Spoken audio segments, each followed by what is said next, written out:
ભરૂચમાં વકફ અને universal civil કોડના વિરોધમાં મુસ્લિમ સમાજનું શાંતિપૂર્ણ ધરણા પ્રદર્શન. ભરૂચ શહેરમાં પશ્ચિમ વિસ્તારમાં આવેલ એપીએમસી માર્કેટ સામેના ગ્રાઉન્ડ ખાતે મુસ્લિમ સમાજ દ્વારા વકફ બોર્ડની મિલકતો અંગે કેન્દ્ર સરકાર દ્વારા લેવામાં આવતા પગલાં યુનિવર્સલ સિવિલ કોડ મસૂદાના વિરોધમાં શાંતિપૂર્ણ ધરણાનું આયોજન કરવામાં આવ્યું છે. ધરણામાં મુસ્લિમ સમાજના મોટી સંખ્યામાં સભ્યો ઉપસ્થિત રહ્યા હતા. હાજર લોકો દ્વારા પોતાની વણછૂટેલી લાગણીઓ વ્યક્ત કરી સરકારના ષડયંત્ર સામે અવાજ ઉઠાવ્યો હતો. પ્રદર્શન દરમિયાન કોઈ પણ પ્રકારનો અનિચ્છનીય બનાવ નોંધાયો નથી. સમગ્ર કાર્યક્રમ શાંતિપૂર્ણ રીતે સંપન્ન થયો હતો. કાર્યક્રમમાં ઉપસ્થિત લોકોએ બંધારણીય અધિકારીની રક્ષા માટે સંકલ્પ લે પ્રતિજ્ઞા પણ લીધી હતી. પોતાના ધર્મ અને સંસ્કૃતિને હકોની જાળવણી માટે સંવિધાનની રીતે સંઘર્ષ ચાલુ રાખશે. આ કાર્યક્રમમાં મંચ પરથી સમાજના આગેવાનો, ધાર્મિક નેતાઓએ આપેલ સંબોધનમાં બંધારણીય હકોની રક્ષા કરવાની માંગણી સાથે કેન્દ્ર સરકારે તેમની નીતિઓ પર પુનઃ વિચાર કરવા અપીલ કરી છે.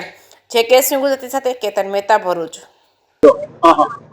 આજ રોજ તારીખ 22/4/2025 ને મંગળવારના રોજ સમગ્ર ભરૂચ જિલ્લાના મુસ્લિમો શિફા ખાતર all India Muslim personal law બોર્ડના નેજા હેઠળ વકફ એમેન્ડમેન્ટ બિલ અને યુસીસીના બિલના વિરોધના અંદર સમગ્ર ભરૂચ જિલ્લો મુસ્લિમ અહીં ભેગા થઈ આ બિલનો સખત વિરોધ કરે છે.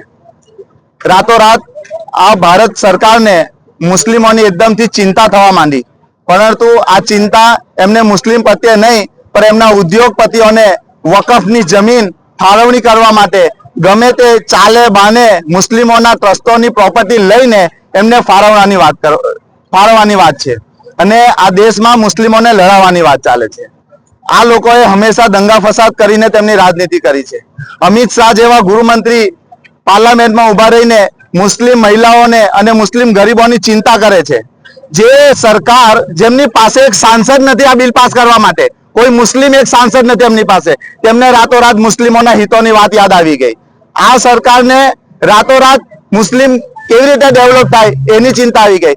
જે સરકાર 10 મિનિટ રોડ પર નમાજ ના પડવા દેતી હોય, મુસ્લિમોની ધાર્મિક ક્રિયા જે એમનો પ્રાથમિક અધિકાર છે તેને જો લઈને વિરોધ દર્શાવતી હોય તે સરકાર મુસ્લિમો માટે શું કરી શકતી હોય? માટલા, લભાવણી, વેચાવણી સ્કીમો બનાવીને મુસ્લિમોને છેતરવાની ધંધા કરેલા છે અને તેના વિરોધમાં સમગ્ર ભારતના મુસ્લિમો રોડ પર છે અને મુસ્લિમોને હલકામાં લેવાની કોશિશ ના કરે. આ મુસ્લિમોએ દેશની આઝાદીમાં સિંહ ફાળો ભજવ્યો છે અને મહત્વની ભૂમિકા ભજી છે. હજુ પણ આ દેશમાં જો અમારા હકો માટે અમારે રોડ પર આવવું પડશે તો આવીશું અને જરૂરત પડશે તો અમારો ત્યાગ અને શહીદી વોરવા પર અમે તૈયાર છે.